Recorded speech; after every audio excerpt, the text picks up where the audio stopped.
What are the odds of a reversal? Ironically titled, what are the odds of a reversal? I like that. You like it? All right, let's take a look. Beautiful. So yesterday's drop of 2 to 3% in the S&Ps marked the 0.3%, Tom. What was that? 2.3%. Oh, of 2.3%. My eyesight's perfect. Don't worry about that. Okay, just help. We just talked about that. This marked the worst day for the index since December 15th, 2022.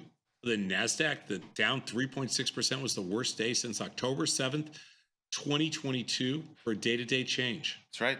So you see on the right, the little yellow circle, that's yesterday's price action, 2.3%. And if you go all the way down back, the next time you see that so low is December 15th, 2022. That sounds kind of crazy to me. All right, what do we got? What's next? What are the probabilities that the day after a big move is met with the reversal of equal magnitude? 8% is my guess. So we've done something like this before, but we haven't done it to this extent. So I think between 2 and 8% is where I'm going to guess. All right, Tony. How about we'll make more specific? 2%, like yesterday, 2% down move. What's the chance that tomorrow? The title is half. I gave you half of it. There's going to be two parts: the odds of a reversal and the odds of a continuation of the same magnitude. So, Tom, odds of a reversal. Let's say yesterday was down 2%. What are the odds of a reversal of 2% to the upside? And also the odds of a continuation. That day or next day? Next day. Next day. So 2% down, 2% up. Correct. What are the odds of both? Assuming you just had a 2% day, a down day the day before. 3%. Which side? Continue. Both for both. 2%. 2% down, 2% up. I said hardly. 8%. For both. What's the second? So okay. Yesterday was down 2%. Yeah. What are the chances that the next day you have a continuation move down 2%? Oh. And also, what are the chances you have a reversal up 2%? Yeah, very small on each one. So 4%. It's half of 8%. For each one? Yes. Okay. Good. Oh, you seem like you ate the canary. What are the probabilities? Okay. Since 1994, observed 1, 2, and 3% moves. Calculated the probabilities of big moves on any random day and big moves following a big move of the same amount. 1% is going to be 12, 2% is going to be 4, and 3% is going to be 2. Is my answer. I have not seen your study. Okay, we'll see. I think any random day, we get the following results: a very even distribution between up and down.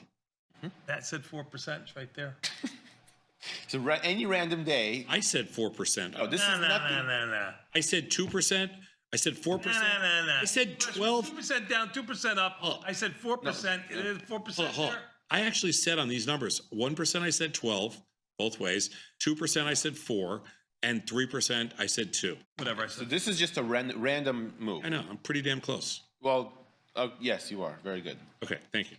So after a big move, the probabilities of an equal or greater move the next day was actually a bit larger than a random day, mainly due to the higher volatility that tends to come after a big move. So this is continuation. So this is assuming how to read. So this is how to read the table. You have a 1% moves, right?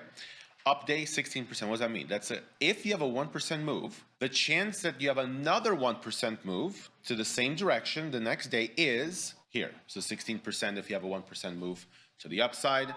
1% move to the downside, it goes up to 19%. So it's actually higher than seeing any one of those big moves on any random day. It's about a few percentage points higher on each side. So now you get to the fun part, the reversals. All right, let's see. Fun. Let's go to the next slide. After a big move, the probabilities of an equal or greater reversal was actually larger than the probabilities of a continuation. Yeah, so this surprises me. So if you have a big, so this is saying if you have a big, Tony was really wrong, but I'm just a little wrong. So if you have any We big, didn't ask for an up down day. I didn't do that one. I just did the one. if you have a big move, the next day, a lot of people think, okay, well, what's the chance of us coming back or going lower? And actually, the reversal, especially when you get down to the big moves, so 2 and 3% moves, is actually a lot bigger than seeing a continuation. So specifically, I want to point out the 2% moves, right? So if you have a 2% up move, the chance that there's a 2% down move the next day is actually 11%. If you have a 2% down day, the chance of an up day the next day of 2% is 14%. Now go to the one slide before. If you look at a continuation, it's only 5%. and 12% for a 2% move. And if you go to the one before, slide number 4, the chance of a random 2% day is just, 3% up or 4% down. So you go to the reversal, the slide, it's basically 3 times greater to see a 2% reversal than it is to see any random 2% day. Isn't that crazy? It is crazy. That's got him so crazy right there. You can't even think. Yeah, it's cool. Well, what does this mean? It means that if you're going to have a huge move, you're better off being a contrarian. So there's a little ball in your camp now. Throw you a little cherry. Sucking up a little bit. If you have a big day, better to be a contrarian over long periods of time. Now, numbers are still pretty small, relatively speaking. It's just context. If you want to take a shot, which side are you taking? Those numbers still surprise me. Yeah, they're big. That surprised me. Yeah, they surprised me. They're bigger than I thought. Mm-hmm. But it kind of made. How many years is this? 2004. Yeah, 2004. 1994. I'm sorry, 20 years. 30. Oh, 30 years. 30 years. Sorry. Yeah, last one was. I just remembered 1994. Okay, go back. So after a big move, the probability of seeing continuation or reversal of the same move was greater than seeing the first move, most likely due to increased vol. That kind of makes sense. The probability of reversal, especially in the 2 and 3% moves, could be 1.5 to 3 times greater than seeing a continuation the very next day.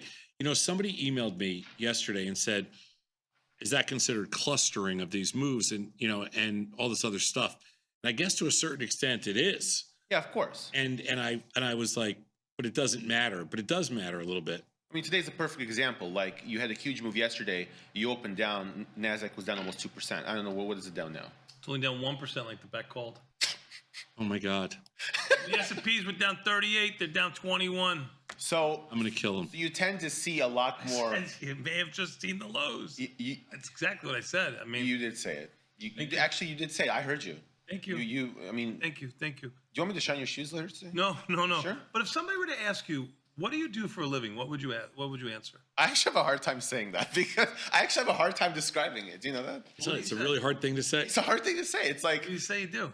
I say I do. I do research for a fintech company that has a podcast that runs 8 hours a day. And then I tell them after, it's a very unique role. So it's kind of like, So they can't fire me because I'm really special and they can't define my role. Yeah, so the best thing. Yeah, I call myself head of 0DT operations. You gotta be the head of something around here, for sure. Head of 0DT research. That's right. And trial and error, sandboxing. And Jacob already got that title though.